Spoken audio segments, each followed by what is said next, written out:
नमस्ते बच्चों। आज राजशास्त्र में पाठ 4 संयुक्त राष्ट्र, इसमें आज हम संयुक्त राष्ट्र की रचना, संयुक्त राष्ट्र के प्रमुख अंग कौन से हैं उनका अध्ययन करेंगे। संयुक्त राष्ट्र की रचना में या संयुक्त राष्ट्र के जो प्रमुख अंग हैं उनमें आम सभा, सुरक्षा परिषद, आर्थिक तथा सामाजिक परिषद, सचिवालय, अंतर्राष्ट्रीय न्यायालय, न्यासी मंडल, इनका समावेश है। आम सभा संयुक्त राष्ट्र के जो सदस्य देश हैं वही आम सभा के सदस्य होते हैं, साधारण सभा इसको भी कहते हैं।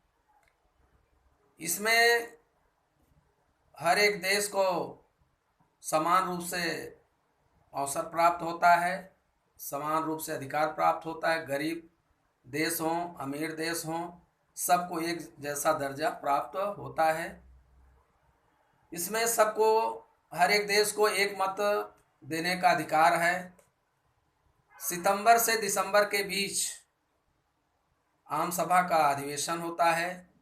इसमें प्रस्ताव पारित किए जाते हैं।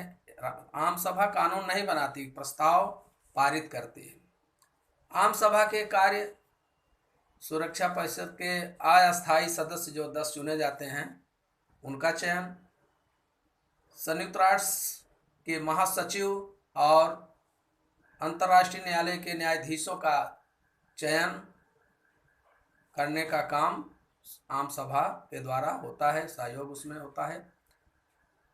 संयुक्त राष्ट्र के वार्षिक अनुमान पत्र को मान्यता देने का काम भी आम सभा के द्वारा होता है। दूसरा है सुरक्षा परिषद। यह संयुक्त राष्ट्र की सबसे महत्वपूर्ण संस्था है। सुरक्षा परिषद में 5 अस्थाई परमानेंट जो होते हैं सदस्य और 10 अस्थाई टेम्पोररी होते हैं। कुल 15 सदस्य होते हैं। 5 देश, जिसमें अस्थाई में आपको चीन, रूस, इंग्लैंड, फ्रांस, अमेरिका, ये 5 अस्थाई देश हैं, सदस्य सुरक्षा परिषद के अस्थाई सदस्य देश हैं। इन्हीं को कोई भी निर्णय लेने का पूरा अधिकार है। अस्थाई जो सदस्य होते हैं वो प्रति 2 वर्ष के बाद आम सभा के द्वारा उन देशों के सदस्यों का चुनाव किया जाता है, उसमें से नए को शामिल किया जाता है। लेकिन अस्थाई जो हैं वो परमानेंट रहते हैं। किसी निर्णय के लिए 4 सदस्यों का, देशों का समर्थन जरूरी है। लेकिन अगर 5 देश में किसी ने एक ने भी वीटो पावर का अधिकार किया तो 4 देश भी वो निर्णय ले नहीं सकते। अर्थात वीटो का नकाराधिकार दिया गया है 5 देशों में। किसी एक भी देश ने अगर असहमति व्यक्त किया तो वह निर्णय मान्य नहीं होता। सुरक्षा परिषद के कार्य में अंतर्राष्ट्रीय शांति स्थापित करना, शस्त्रास्त्र नियंत्रण की योजना बनाना कि दुनिया में किस तरह से अस्त्र शस्त्र पर कंट्रोल हो, नियंत्रण लगे। इसमें जो संयुक्त राष्ट्र के महासचिव और न्यायाधीशों के चयन में भी सुरक्षा परिषद का योगदान होता है। तीसरी संस्था है आर्थिक तथा सामाजिक परिषद।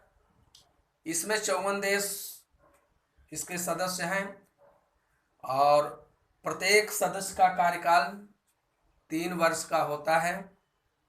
सामाजिक आर्थिक परिषद जो है ये विश्व में गरीबी, भुखमरी, रोजगार, निरक्षरता, तमाम मुद्दों को लेकर यह परिषद सामाजिक दृष्टि से और आर्थिक दृष्टि से इन मुद्दों पर अपना जो है कार्य करती है। संयुक्त राष्ट्र की आर्थिक सामाजिक नीतियों में समन्वय बनाना इस संगठन का प्रमुख उद्देश्य है। सचिवालय, जहाँ से संयुक्त राष्ट्र का कामकाज चलता है। संयुक्त राष्ट्र का ऑफिस, कार्यालय जो है न्यूयॉर्क में है।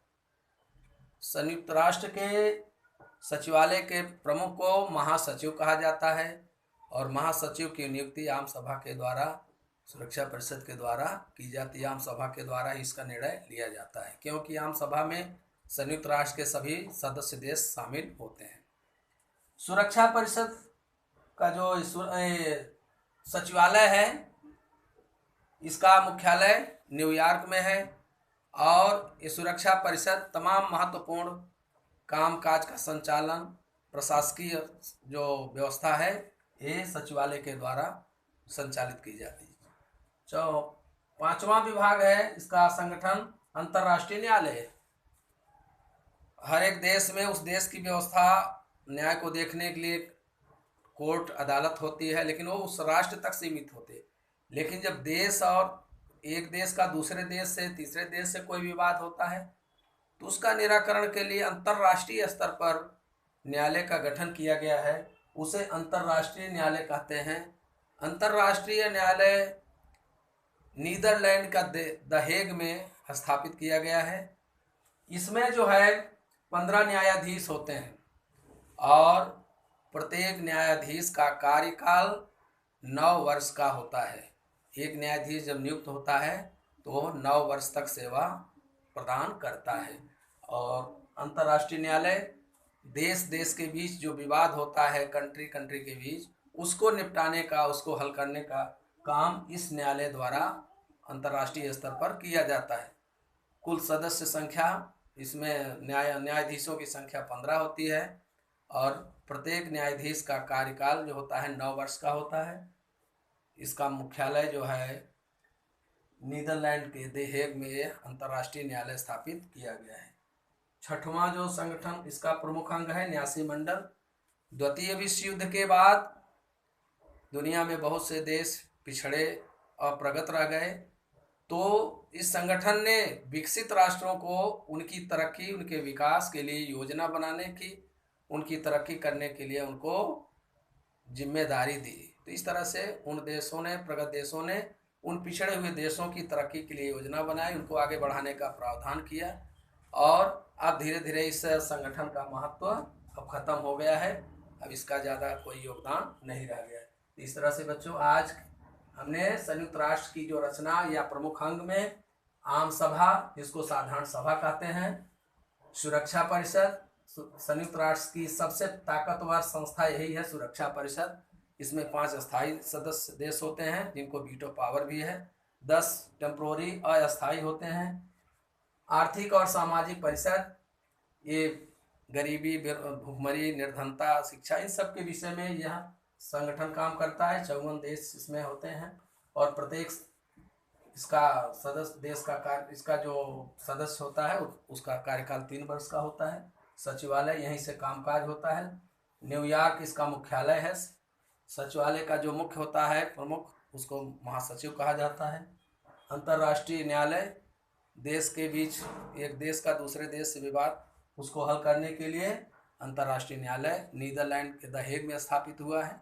इसमें 15 न्यायाधीश होते हैं और प्रत्येक न्यायाधीश का कार्यकाल 9 वर्ष का होता है। इस तरह से आज के वीडियो में हमने संयुक्त राष्ट्र की रचना के विषय में अध्ययन किया। आज का वीडियो यहीं पर समाप्त होता है। धन्यवाद।